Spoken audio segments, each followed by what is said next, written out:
창세기 30장 14절에서 24절까지 말씀, 한 절씩 말씀을 나누어 읽고 마지막 절은 함께 있습니다. 보리를 거두어 드릴 때에 르우벤이 들에 나갔다가 자기 나무를 발견하여 어머니 레아에게 가져다 주니 라헬이 레아에게 말하였다. 언니, 아들이 가져온 자기 나무를 조금만 나눠줘요.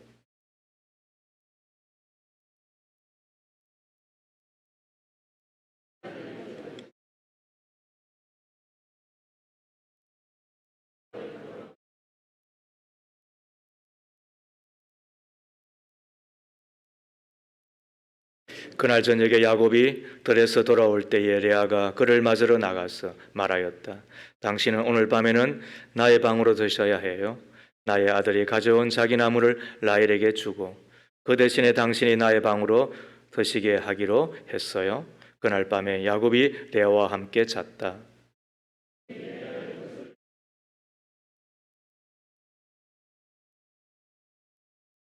레아는 내가 나의 몸종을 나의 남편에게 준 값을 하나님이 갚아 주셨구나 하면서 그 아이 이름을 이사갈이라고 하였다.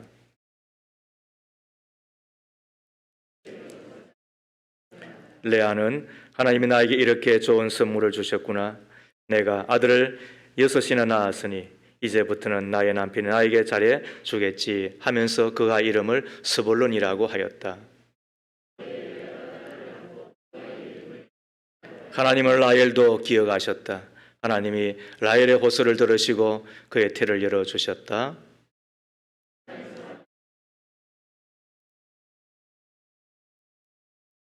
라헬은 그 아이의 이름을 지을 때에 주님께서 나에게 또 다른 아들 하나를 더 주시면 좋겠다 하는 뜻으로 그 아이 이름을 요셉이라고 하였다.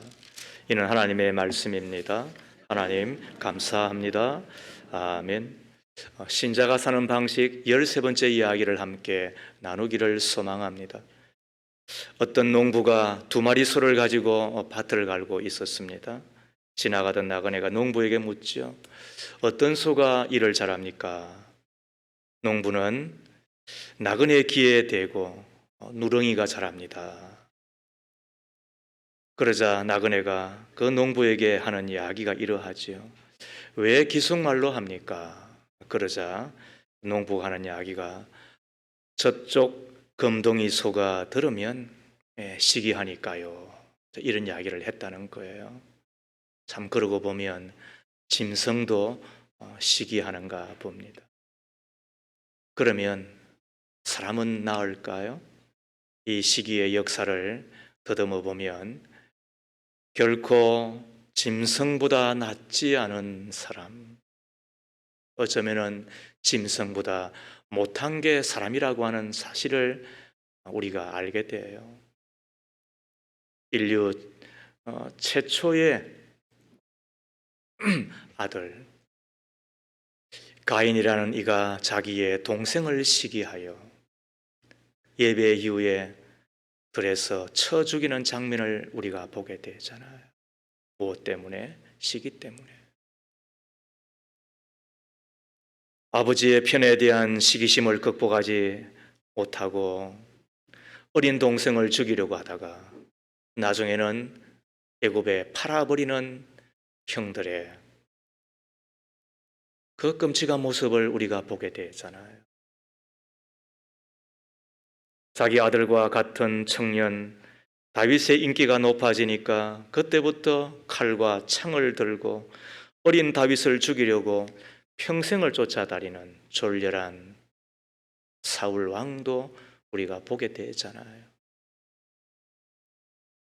오랜 방황 끝에 집으로 돌아온 아들을 끌어안고 잔치를 벌이는 아버지의 그 마음을 헤아리지 못하고 아버지 때문에 속이 뒤집혀져서 아버지의 기쁨을 누리지 못하고 문 밖에서 정오와 원망의 대물을 벌이는 탕자의 형은 어떠합니까?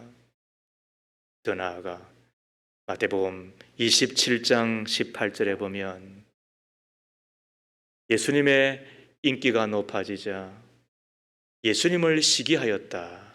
이 글을 적고 있습니다. 누가요? 누구를 향하여? 그리고는 그 시기심 때문에 예수를 로마에 팔고 그리고는 십자가의 못을 박으면서 기덕기덕거리는 대제사장에 우리는 시기심을 보게 됩니다. 어떻게 이렇게 끔찍할 수가 있습니까? 그래서 미국의 심리학자 살로비 박사는 미국에서 발생하는 범죄의 20% 정도는 사람들의 질투와 시기심으로 말미암은 것이다, 이렇게 보고하고 있는 것을 보게 되는데, 사람이 잘 되는 것을 보면 속이 쓰리고 남이 잘못되는 것을 보면 은근히 즐거워하는 이 시기의 감정은 어쩌면 태초부터 태말까지 죄인된 우리의 마음속에 쓰레기처럼 찌꺼기처럼 남아있는 것은 아닌가 우리가 생각하지 않을 수가 없어요. 그래서 어떤 글에 보니까 마귀가 이런 이야기를 한대요. 인간들을 시기하게만 만들어 놓으면 손쉽게 우리 손에 다 들어오지 허허허 그런다는 거예요. 누구의 이야기예요? 누구를 보고? 거기에 우리인들 예외이겠어요? 시기하게만 만들어 놓으면 저들은 다 우리 손아귀에 있는 거라고 그러면서 비웃고 깔본다는 거예요. 마귀가 말이에요. 그런데도 불구하고 우리들은 이 시기에 대하여 무던하고 혹은 무지하고 또 혹은 나는 시기심 없어 그렇게 쉽게 판단하는 것 같아요. 왜 그럴까요? 과연 우리 가운데 시기심이 없는 것일까요? 그런데도 불구하고 왜 쉽게 자기는 그 시기심에서 벗어난 이로 생각하고 있을까요? 이 시기심의 특성 때문에 그러한 것 같습니다. 시기심의 특성 중 하나는 자기와 그다지 관계가 없는 사람 그리고 사이가 먼 사람이 잘 되는 것에 대하여서는 그다지 시샘하지 않는다는 거잖아요. 그러다 보니까 나는 시기심하고는 먼 사람이야 이렇게 생각을 하는 경향성이 있는 것이지요. 최근에 보니까 특선사 출신의 한 청년이 트롯 경연대회에 나가서 입상을 하고 그리고 또 얼마 있지 않아서 미모의 한 여자 연예인을 만나서 결혼까지 했단 말이에요. 여러분 그것을 보고서 막 시샘 때문에 못 견디는 사람 있어요? 그거 바보 아니에요? 그런 사람은 없어요. 그런데 나의 동료나 나의 친구나 또 아니면 나하고 같이 있던 이가 조금 못 있는 남자를 만나서 조금은 아름다운 여인을 만나서 결혼한다 그러면 어떻게 되는 거야? 그때는 완전히 달라지는 거잖아요. 내가 이 교회에 있어야 되나 이런 생각이 쏙 드는 거예요. 시기심의 특징이 뭐라고요? 멀리 있는 사람이 아무리 잘 되어도 그것 때문에 미워하거나 그것 때문에 마음에 열받쳐 하지는 않는 거예요. 그런데 나와 가까이 있는 이가 나보다도 좀 잘 되었거나 또 어떤 행운이 있으면 그때부터 못 견뎌하는 거지요. 피아노를 치는 사람에게 조성진이라고 하는 친구가 국제 콩쿠르에서 1등을 하였다. 그리고는 표마다 매진이 되어서 인산일을 이룬다. 그것 때문에 시기하는 것은 없는 것 같아요. 그런데 친구가 입시에서 수습을 하였다든지 또 입상을 하면 뚜껑이 확 열리는 거잖아요. 누구가 시장이 되거나 또 심지어 장관이 되거나 대통령이 된다고 해가지고 우리가 시기하는 것 같지는 않아요. 더 잘하기를 바라고 기도에 드리잖아요. 그런데 나의 동기나 나의 친구가 장로가 되거나 또 중직자에서 그 표를 얻으면은 그때는 와, 내가 진짜 이 교회에 있어야 되나? 맞아야 털려요. 왜? 그게 시기심의 특성이니까. 어느 날 만난 윗동서가 하는 말이 동서 우리 거기가 이번에 승진했다? 월급 조금 올랐다? 아니면 이번에 우리 아이가 이 가까운 대학인데 대학 들어갔는데 이러면은 말이죠. 막 그때는 말이죠. 뭐 얼마나 열받지 하는지 몰라요. 그리고는 어떻게 저희는 만날 때부터 원수였던 게 지금도 저렇게 원수 덩어리냐고. 그러면서 말이죠. 괜히 미워하잖아요. 그죠? 엊그제도 같이 밥 먹었는데. 그런데 오늘따라 말이죠. 배 깔고 소파에 누워서 말이죠. TV 돌리고 있으면 말이죠. 미워 죽겠는 거야. 어제 그거예요. 그런데도 불구하고 왜 그렇게 미운 거야? 시기심 때문에 그런 거잖아요.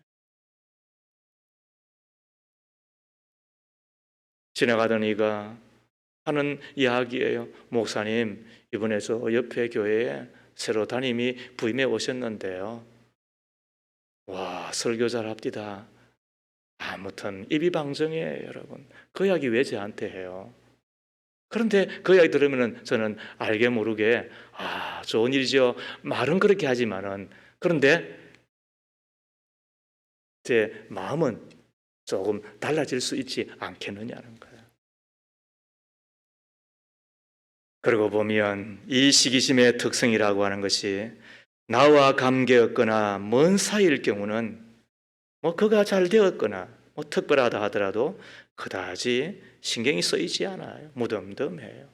그런데 이와 같이 나와 가깝거나 경쟁 관계에 있는 사이일 때는 시기심이 일어나는 거죠. 거세게 일어나는 거죠. 그 시기심 때문에 밤잠을 설치고 그리고는 무척이나 힘들어하는 거야. 삶이 없어지고 마는 거잖아요. 오늘 우리는 이 시기심에 겨워서 너무너무 힘들어하는 여인들을 만나게 됩니다. 라헬과 레아이잖아요.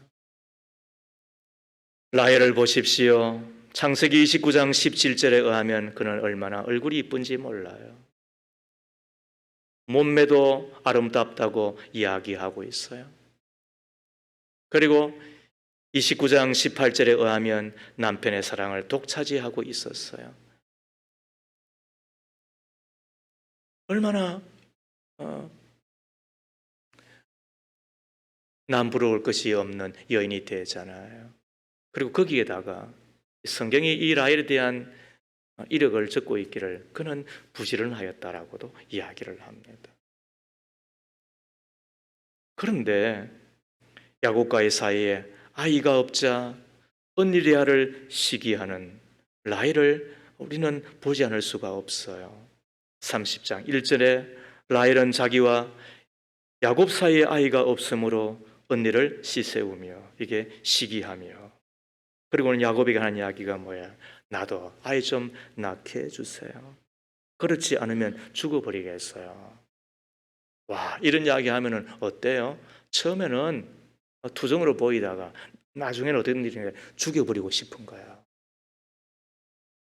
왜 이렇게도 이쁜 여인이 사랑을 독차지하는 여인이 왜 이렇게 돌변해요? 그리고는 눈에 핏발이 서서 하는 일이 뭐예요? 3절과 6절과 8절에 보면 자기의 몸종 비라를 동원하여 자기의 아이를 낳으려고 합니다. 그리고는 자기의 몸종 비라에게서 아이가 나오고 또 나오고 나오니까 8절을 보세요. 내가 언니와 크게 겨루어 마침내 이겼다. 야호 그러는 거야.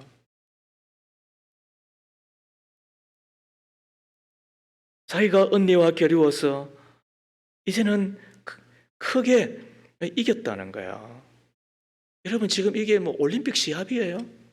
월드컵 경기하는 거예요? 이런 축구가 어디 있어요? 그런데도 불구하고 시기심에 겨워서 이렇게 졸렬해지고 또 이렇게도 추하여지는 여인의 모습을 보게 되잖아요.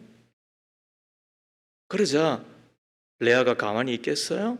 이제는 레아가 자기의 몸종 실바를 동원합니다. 그게 9절이에요. 레아는 자기가 다시는 더 아기를 낳을 수 없다는 것을 알고서 자기의 몸종 실바를 데려다가 야곱에게 주어서 아내로 삼게 하였다. 그리고 또 아이를 또 낳는 거잖아요. 아이 낳기 시합을 하고 있는 거예요. 자, 그러자 이젠 또 라헬이 또 가만히 있겠어요? 그게 오늘 읽었던 14절 이야기예요. 보리를 거두어 드릴 때에 르우벤이 들에 나갔다가, 르우벤이 누구의 아들이에요? 자기의 라이벌 레아의 첫째 아들이잖아요. 자기 나무를 발견하여, 여기서 자기 나무는 예전에는 합판체라고 했는데 아마 임신 촉진제 같아요. 자기들은 아마 그렇게 믿었던 것 같아요. 그것을 이 아이, 자기의 아들이 구해 어머니에게 갖다 주잖아요. 그것을 지켜보았던, 왜 그랬을까요? 이게 시기심이잖아요. 내 언니가 지금 무슨 짓 하나, 내 동생이 지금 어떤 짓 하나, 그죠? 내 아이가 지금 어떤 일 하나, 이게 지금 말이죠. 그런 데만 지금 시선이 가는 거예요. 이게 시기심이니까. 그리고는 라헬이 레아에게 하는 이야기 보세요. 언니, 아들이 가져온 자기 나무 좀 나눠줘요. 왜요? 자기도 지금 그거 먹고 임신 했으면은 하는 거잖아요. 그러자 레아가 라헬에게 하는 이야기가 뭐예요? 15절이잖아요. 내 남편을 차지한 것만으로도 부족하냐? 그래서 내 아들이 가져온 자기 나무까지 가져가려는 것이냐? 그래서 라헬이 말하잖아요. 좋아요, 그럼 언니 아들이 가져온 자기 나무를 나에게 주어요. 그 대신에 오늘 밤에는 그이가 언니하고 함께 자도록 하지요. 이 남편이 뭐 물건이에요? 왜 이렇게 이 여인들이 왜 지금 이런 일을 하고 있는 거죠? 아무튼 여인의 역사는 잘 모르겠어요. 그런데 이런 걸 보면서 우리가 생각하는 건 있는 거야. 시기심에 겨워서 이렇게도 추하여지는 것을 보게 되잖아요. 이 반기독교적인 사상을 가진 무신론자 로버트 잉거솔은 이야기하기를, 그래서 내 아이한테는 성경을 읽게 해서는 안 된다고 이야기를 했다는 거야. 이런 비윤리적이고 반인륜적인, 이렇게도 추하고 더러운 이야기가 어떻게 경이냐는 거야. 그것도 그러고 할 성자 성경이냐는 거야. 일리가 있잖아요. 그런데 그게 오늘 우리들이라고 하면 어떠하겠어요? 여러분 나아요? 나는 괜찮으냐는 거예요. 이곳에서 써 있는 저는 여러분들과 다를까요? 전혀 그렇지 않아요.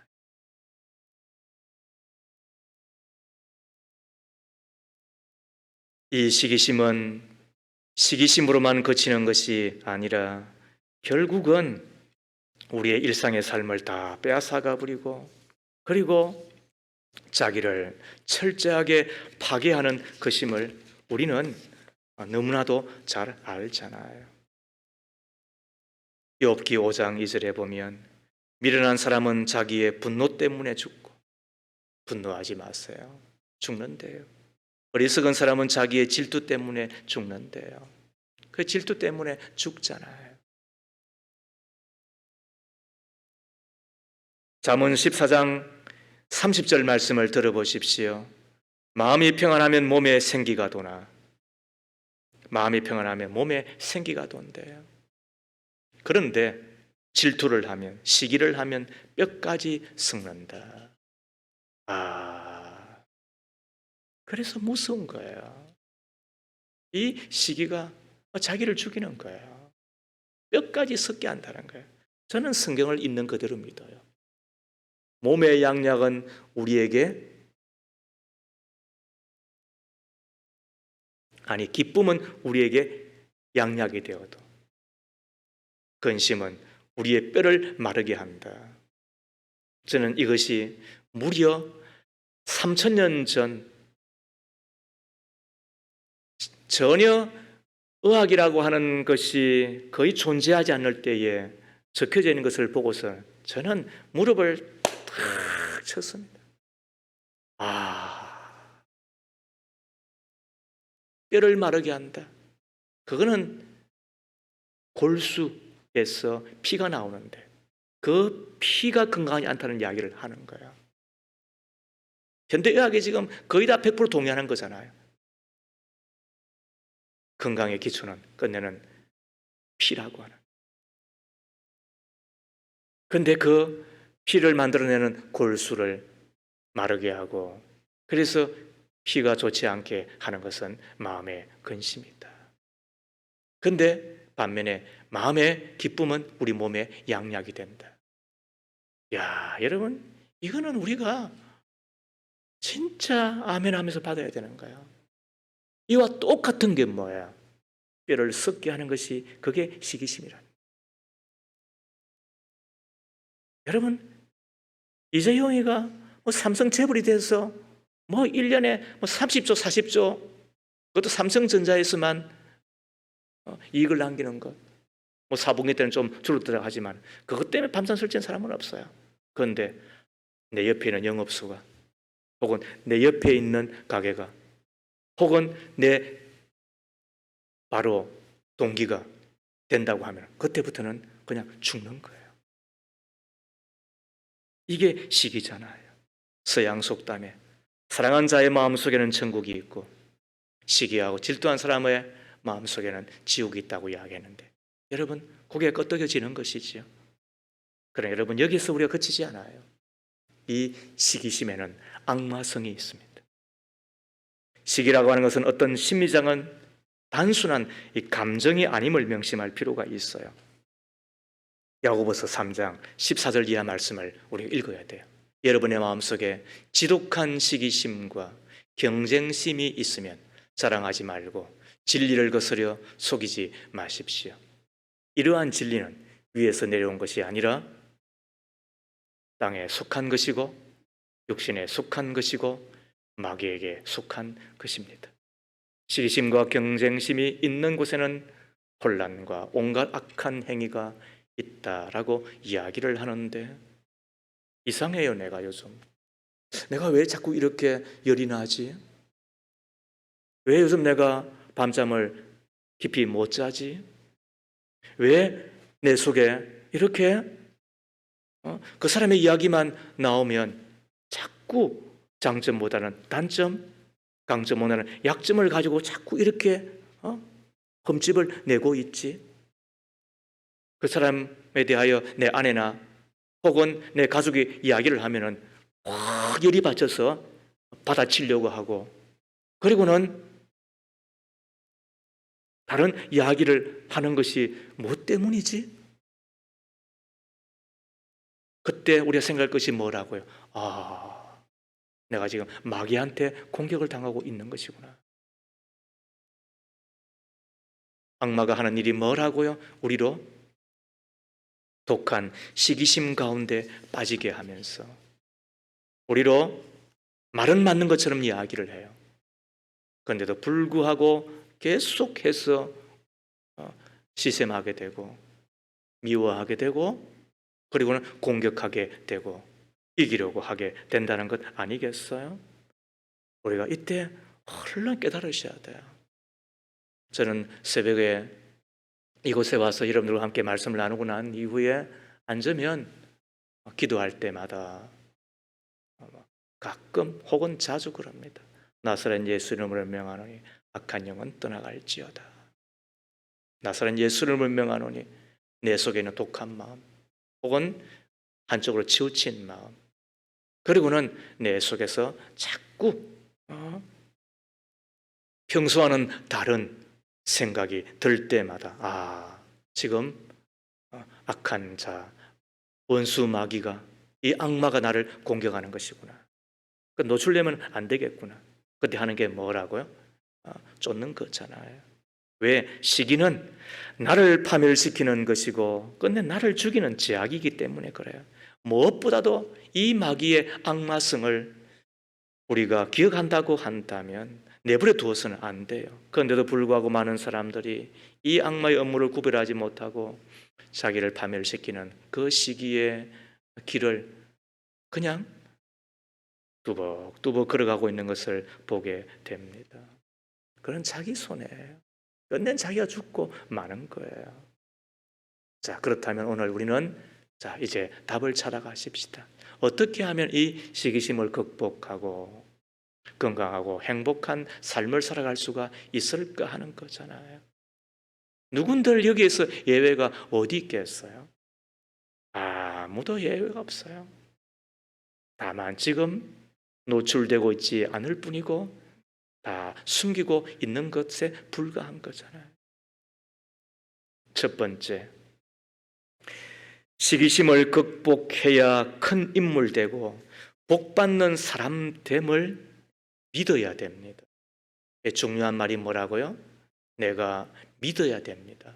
시기심을 극복해야 인물 되고 복받는 사람 됨을 믿어야 됩니다. 사무엘하 3장 1절에 보면 사울 집안과 다윗 집안 사이에 전쟁이 오래 계속되었다. 그러나 다윗 집안은 점점 더 강해지고 사울 집안은 점점 더 어떻게 되었다? 약해졌다.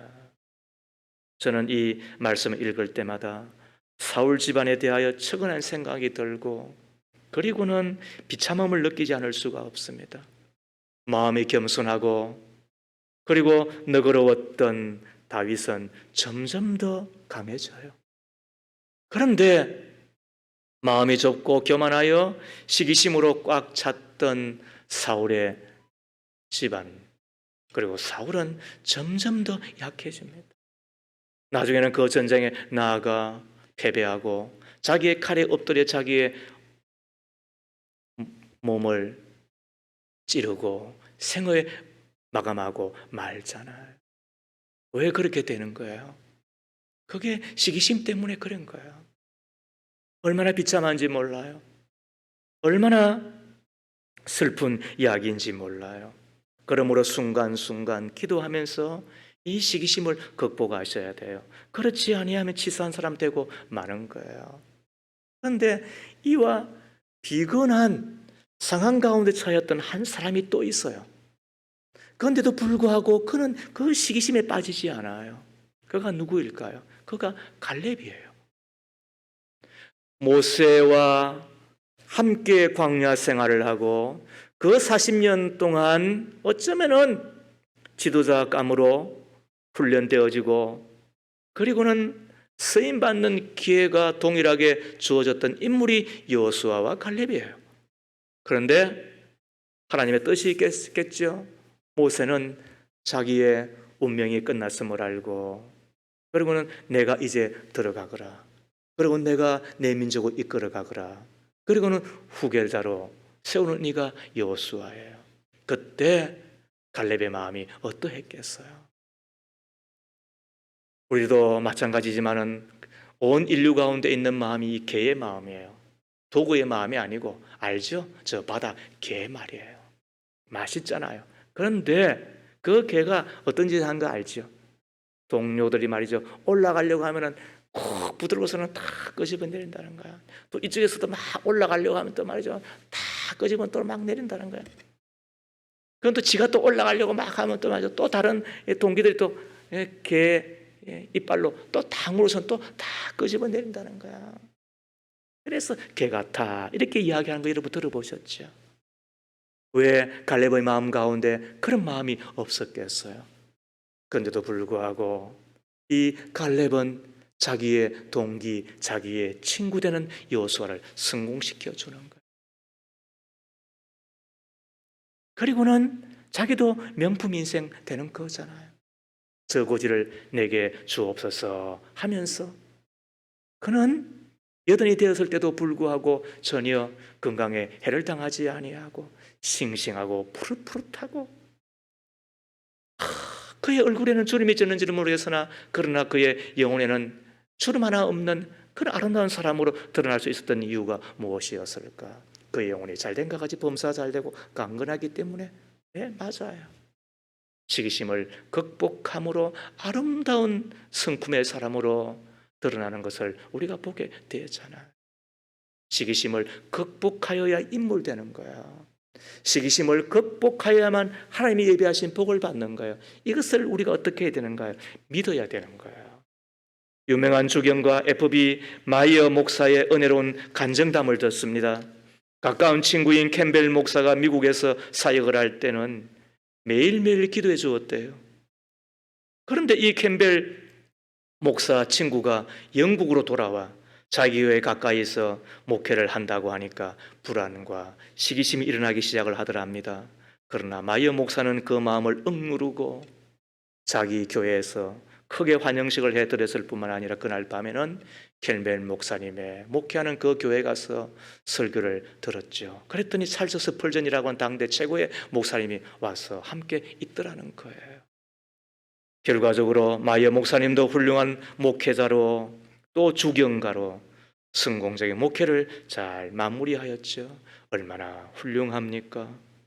서양에 있는 한 유명한 대학에서 동양 사람이 늘 1등을 하고 이 브라운이라고 하는 청년은 그 나라 사람인데도 늘 2등만 해서 친구들이 아쉬워 여겼어요.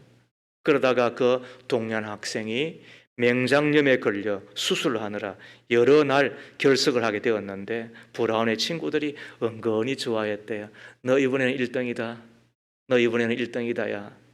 그러지 하지 않았겠어요?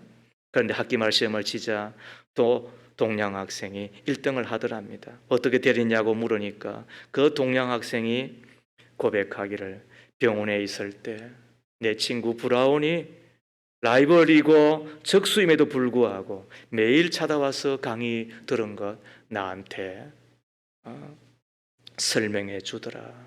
그래서 내가 1등했다. 그러면서 한 이야기가 이러합니다. 내가 공부벌레였어. 성적으로는 1등했지만 인격적으로는 내 친구 브라운 따라갈 수 없다. 여러분 이게 뭐예요? 그게 한 인생의 아름다움이에요. 쉬워요? 안 쉬워요. 어려워요? 그럼 포기하시겠어요? 어떻게 할 거예요? 우리가 믿어야죠. 시기심 극복하는 사람 되어야 인물 되고 훌륭한 사람 되고 명품 인생 되고 그 다음에 어떻다고요?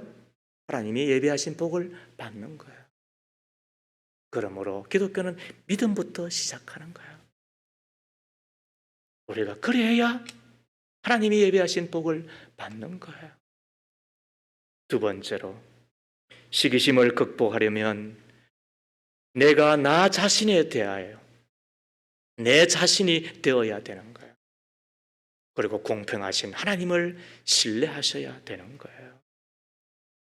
생각해 보세요. 시기심이라고 하는 것이 뭐예요? 시기심이라고 하는 것은 내가 갖지 못한 것, 남이 가지고 있는 것, 내가 가지고 있지 못한 것 때문에 남이 가지고 있는 것을 비교하고 그래서 시샘하는 거잖아요. 그게 시기심이잖아요. 사람이 열등하다고 해서 다 시샘하나요? 그렇지 않아요. 저는 남들보다도 키가 작아요. 그래서 뭐 난쟁이는 아니지만 그래서 제가 키 큰 이를 만나서 시샘한 적이 있을까요? 저는 한 번도 없어요. 왜 그런가? 저는 중학교 1학년 때까지 제가 지금 이 키예요. 그러니까 저는 고등학교 2학년 3학년 때까지도 제가 50번대 알로 내려가 본 적이 없어요. 왜냐하면 다 그전에 다 작게 느꼈기 때문에 야 너희들 다 앞에서 그런데 이제 고3 때 제가 비로소 선생님이 너 이리 와 이렇게 해가지고 앞으로 불러들은 바람에 제가 23번이 되었어요. 앞에 앉으니까 제가 적응이 안 돼가지고 공부를 못했어요 그때. 그래서 제가 좀 좋은 대학에 못 들어갔어요. 아무튼 제가 뭐 저보다도 뭐 키가 좀 크다, 뭐 저보다 얼굴이 좀 더 작다, 뭐 저보다 목이 좀 길다, 뭐 저보다 다리가 긴다 하는 사람들 보고 제가 뭐 시샘하는가? 한 번도 없어요. 우리가 열등하기 때문에 혹은 부족하기 때문에 결핍한 것 때문에 힘들어할 수는 있지요. 그죠? 그러나 그것 때문에 열등감에 빠질 필요는 없잖아요. 완전한 사람이 어디 있어요? 다 가진 사람이 어디 있어요? 다 잘난 사람이 어디 있어요? 한두 가지도 부족하겠죠. 그거를 받아들이고 그냥 허허거리고 자기 인생을 살면 되는 거잖아요. 생각해 보십시오. 하나님이 다 주셨어요? 우리가 지난 2주 동안 계속 배우는 그거잖아요. 다 안 주시는 분, 다 가진 사람이 있어요? 다 갖지 못하게 하는 분. 그래서 하나님은 공평하신 분이죠. 하나님은 평균케 하시는 분이에요. 공평하신 분이 있어요. 내가 갖고 있는데 그 사람은 갖고 있지 않아요. 그리고 그가 갖고 있는데도 불구하고 내가 갖고 있지 않아요. 내가 볼 때는 그 사람이 다 가지고 부를 데가 없는, 그래서 부러운 사람이 되어 있는 것처럼 보여요. 왜? 눈에만 보이니까. 그런데 알고 보면 눈에 보이지 않는 것 가운데 그가 갖고 있지 않지만 나에게 주신 것이 있잖아요. 생각해 보세요. 저도 하나님이 저에게 주신 것이 있는 거야. 저에게. 그때 필요한 게 뭐예요? 감사하고. 그리고 그것을 가지고 잘 개발하셔야 돼요. 그리해야 주눅들지 않아요. 그리해야 비교에 빠지지 않아요. 그리해야 자신감이 가져요. 그때 비로소 자기의 인생을 행복하게 살아갈 수가 있는 거예요. 우리 가운데 뭐 똑똑하다 할지 모르지만 그러나 여러분 저기 한 가봐요. 저기 한 가봐요. 그곳에 가면 우리의 이 지식이나 또 혹은 뭐 등수나 그거 아무것도 아니에요. 진짜 꼴값 하는 것에 불과해요. 아무것도 아니에요. 날고 긴다고 한 사람이 한둘인 줄 알아요, 여러분. 전혀 그렇지 않아요. 필요한 게 뭐예요? 나의 부족이 나를 불행하게 하지 않아요. 나의 결핍이 나를 불쌍하게 만들지 않아요. 하나님이 나에게 주신 것을 가지고 감사하고 그것을 가지고 행복하게 잘 살면 되는 거잖아요. 그것이 우리의 인생을 복되게 하는 것이잖아요. 마지막 세 번째, 우리가 이 시기심을 극복하기 위해서 반드시 배워야 될 것이 하나가 더 있어요. 그것은 이웃을 적극적으로 칭찬하고 축복한 사람이 되셔야 한다는 거예요. 여기서 중요한 게 뭐냐? 적극적이라는 거예요. 왜냐? 우리는 내버려 두면 비난하고 비방하고 그리고 알게 모르게 맞는 말이면서 상대방을 깎아내리는데 우리는 그냥 자동이에요. 그때 필요한 것이 뭐냐 하면 적극적으로 칭찬하는 삶이에요. 1954년 미국 오하이오주에서 세계 골프 대회가 열렸답니다. 여기에서 25세 되는 청년 아놀드 파마가 1등을 하지요. 두 손을 들고 기쁨을 표현하는데 모든 사람이 환호했습니다. 그곳에 14살 난 잭 니클라우스가 구경을 하고 있었는데 그 환호를 보면서 다짐을 하는 거예요. 나도 빨리 커서 저렇게 골프계의 왕자가 되리라. 그리고는 이후 6년이 지난 1960년 전미 오픈 대회가 열렸는데 이때 아놀드 파마가 1등을 하고 그럼 뭐 거기에 전설이었으니까 그때 2등을 이 잭 니클라우스가 했다는 거예요. 그 후로 계속 둘이는 경쟁하고 한 번은 니클라우스가 이기면 그 다음엔 또 파머가 이기고 그리고는 경쟁 관계를 10년 이상이나 계속했다는 거예요. 세월이 지나지요. 그리고는 1992년 63세가 됩니다. 파머가. 그리고 잭 니클라우스가 52세가 됩니다. 많은 사람들이 지켜보는 가운데 조금은 걱정을 하죠. 저분들이 저렇게 평생 경쟁했는데 미워하고 싸우고 그러다가 한 사람이 죽기라도 하면 어떻게 하나. 근데 여전히 저들은 사이가 좋은 거예요. 한 번은 파머가 니클라우스에게 기회속말로 하는 이야기가 이러했어요. 우리도 이제 나이를 많이 먹었지? 참으로 고마워이 니클라우스. 이렇게 이야기를 했다는 거예요. 곁에 있는 기자가 묻습니다. 어떻게 당신들은 둘이가 운명적으로 경쟁자인데 그렇게 사이를 우리가 잘 지내셨느냐고, 어떻게 그렇게 사이좋게 지내시느냐고. 두 사람의 대답이 동일하였습니다. 우리는 상대방이 없어져야 될 적수라고 생각하지 않고 오히려 조력자가 되어야 된다고 생각을 했습니다. 저가 있으므로 내가 열심히 하고 내가 있으므로 저가 열심히 하고 우리는 서로 도와주고 의지하면서 오늘에 이런 것입니다. 얼마나 좋은 품성입니까? 서로를 인정해 주는 데서 한 걸음 더 나아가 잘 되기를 바라고 또 잘 되기를 바라는 마음으로 적극적으로 칭찬해 주고, 우린 잘 못하잖아요. 그런데 적극적으로 칭찬해 주고 더 나아가 축복해 줄 아는 두 사람. 그래서 저들은 성공 인생 이루고 명품 인생 이룬 것 아니겠어요? 오늘 집에 가셔서 칼럼을 다시 읽어보십시오. 후쿠 사이의 수탉이라고 하는. 명품 되는 것, 작품 되는 것 쉽지 않아요. 우리 가운데 요구되는 것이 뭐냐? 끊임없는 훈련이에요. 하나님의 교회는 연습하는 곳이에요. 목장은 연습하는 곳이에요. 그것을 가지고 어떻게 간다고요? 가정으로 돌아가라는 거예요. 명품 가정 이루시라는 거예요. 명문 가정 이루시라는 거예요.